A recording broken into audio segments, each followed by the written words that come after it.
brand new, for people that want to sling, this is just to shut a few people. That want to sling accusations and bullshit. As you can see by the laces, brand new set, Everlast MX, yeah? Brand new set. Can you tell that by that? And there's a whistle. Been one. Now I'm just going to put this glove, hang it up. This is a little bit big. That glove, okay? That's a brand new glove. Now, if you want to purchase Everlast glove, hold the glove up. See, it's a bit of a floppy wrist. Okay? See that? Yeah. Also a fight in terms of, I think the specific fight where there's a couple of screenshots of it on YouTube of Hello Alvarez versus Liam Smith. Also open. Okay, Ben Davison was giving us a demonstration of the glove. And the glove, I mean the glove from the first fight. And that makes sense because that was when he was the trainer. That was the gloves Tyson Fury was using in the first fight. They were Everlast. He used a different brand in the second fight. Okay, we're not talking about the second fight. We're talking about this. This is his demonstration. And he showed that the glove itself was floppy. It's a floppy glove. Okay, and he said you can get a bigger size and makes it more floppy. Okay, so it's not really a good demonstration. He just pretty much showed you what the glove is capable of doing without really putting his hand and stuff inside the glove, which I would have done if I had that Everlast glove to show people like, look, this is what it looks like when it turns back. But the point is, he did show the glove leaning downward, okay? But it's a shitty demonstration. It don't really show us much, and I'm going to tell you why, okay? People accused Tyson Fury in the first fight of not putting his hand properly in the glove. Therefore, he cheated, which is misdemeanor and is very, very picky. You know what I mean? That's you're picking at that point. Because you can't prove that there's anything in the shit. With a throwaway hook is what it's called. It's a passive hook. Here, I hit you here. The thing, yeah? Glove, same thing where the glove opens up the same as what Tyson, okay?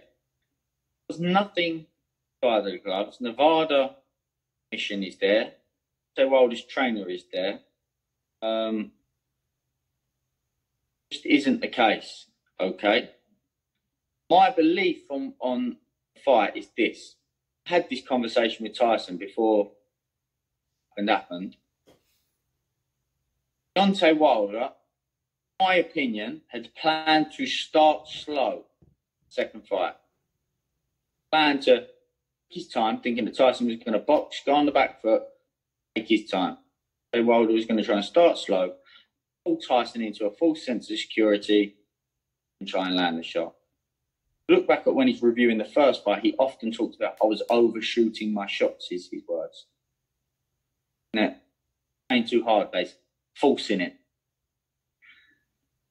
Tyson's reply to when I said this was Sun Tzu of war. Wants to start slow and start fast.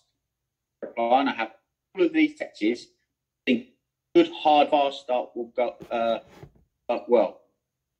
Exactly what happened in that second fight.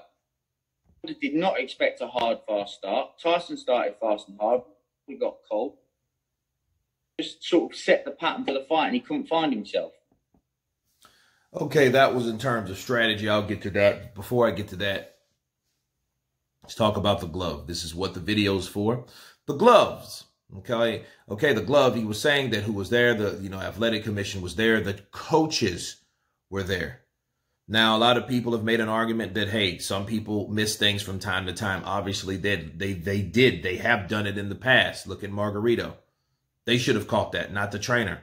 But then again, that's why the trainer is there. And like he did say, the commissioners were there. The Nevada athletic commissioners were there on top of the trainers were there. So if the athletic commission stopped it, okay, then the other examination and the oversight should have been the trainers himself. Okay. Now, according to Ben Davison, of course, he was like, hey, you know, Ben Davison was there. Mark Breland was there. These guys were there overlooking it. So he left them in charge of what they supposed to be seeing or watching or whatnot. Now, let's talk about strategy. Okay. Because the floppy glove and then, you know, and nothing was wrong with Deontay Wilder, which was a little swelling came from a jab. Okay. So, and a lot of people can't even, where was he cheating and how was he cheating in the first fight? You know, besides, oh, his glove was, his hand was not fully in the glove and he was slapping with a glove. If that's illegal, okay, what are you going to really do about that? The only way that would advantage him is if he actually had something in the glove besides his fist, since his fists are pillow punches. Okay, let's move on. What Ben Davison was saying, and he said he talked to Tyson Fury, and this isn't, you know, before the fight, and he said, well, you know, because Wilder was overshooting his shots, he was trying to set up the punches.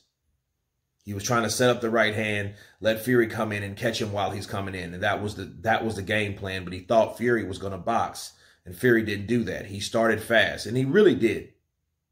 Which I'm not sure on, though. And when I mean I'm not sure on, I don't think that Wilder thought Tyson Fury was going to start slow. I just think he didn't anticipate Fury bombarding him. And let me explain why. Deontay Wilder went on a recent interview with, I think it was 78 Sports TV. And he said that, you know, I seen the determination factor in his eyes after he didn't knock me out. Okay, so that told me that Deontay Wilder was expecting the second round for Tyson Fury to come out. So I don't think he anticipated him coming slow. So I disagree with Ben Davison, me counterpunching Ben Davison. No, Deontay Wilder knew that Tyson Fury was going to come out to try to make a statement, just like Evander Holyfield tried to do against Lennox Lewis in round 3, and Lennox Lewis was waiting. So was Deontay Wilder. He was waiting. Okay, he was waiting for that second round because he said he was going to knock you out in 2 rounds. Remember, I'll knock you out in 2 rounds, you big dossa. That. So Deontay Wilder said after that, I mean, if he really felt this way, okay, you know what I mean? But because anybody can put together something after the fact, you know, instead of what really happened in the spur of the moment. But if you take what he said for cash value, Deontay Wilder said, after that lie and the way he looked at me and the way I looked at him, I knew I had him. I knew that I had passed that test, and I seen some discouragement in his eyes because he said he was going to knock me out in 2 rounds, and I was still there. I was still resilient. Okay. And so I think that took a little bit of him. So I don't know what happened in the 3rd round because I can't remember what he said after that. But, you know, that led me to believe that Deontay Wilder was expecting Tyson Fury to swarm him especially the 1st and 2nd round, which he did. He did. And in the 3rd round, he dropped him. So, you know, that changed the whole duration of the fight, really, when he did hit him and Wilder fell. Okay. And after that, but I do agree, he didn't really recover. He didn't recover like he's supposed to. But the game plan that Tyson Fury had, Deontay Wilder just could not adjust to it. And it's sad because a lot of times no one has prepared Wilder, okay, for that type of punishment. They just told him, hey, the fight tall, use your jab to keep the guy at bay, hit him with the right hand. Simple, easy peasy, but not all fights are simple and easy peasy. Okay, so that was the strategy of what Tyson Fury did, and he showed that. Yeah, and when Tyson Fury was not punching Deontay Wilder, he was wrapping him up. He was giving Deontay Wilder, he was locking him up. He was giving him a gift. He was putting him in a headlock. You know what I mean? And Deontay Wilder was trying to get those punches off, but you could tell that the way he was throwing those punches, there was no leverage. There was no power. You know what I mean? He was trying to throw an uppercut in there. And Fury was throwing little small uppercuts inside. I don't know how hard they were, you know, but Wilder retaliated by hitting Fury in the back of the head. And Fury did the same too. So don't get it twisted. It ain't like Wilder, that's all he did was hit behind the head because he couldn't hit him with anything else because they both hit each other behind the head. You know what I'm saying? To be fair. So, but the strategy, I think Wilder just could not adjust to the game plan because they never trained for the game plan that Tyson Fury had that night. But as far as the glove, the demonstration was poor, but the point was made. Okay. Yes, the glove can be floppy, but it also showed you that his hand was not in the proper position of those gloves. Now, did it have anything in those gloves? No, I don't think so.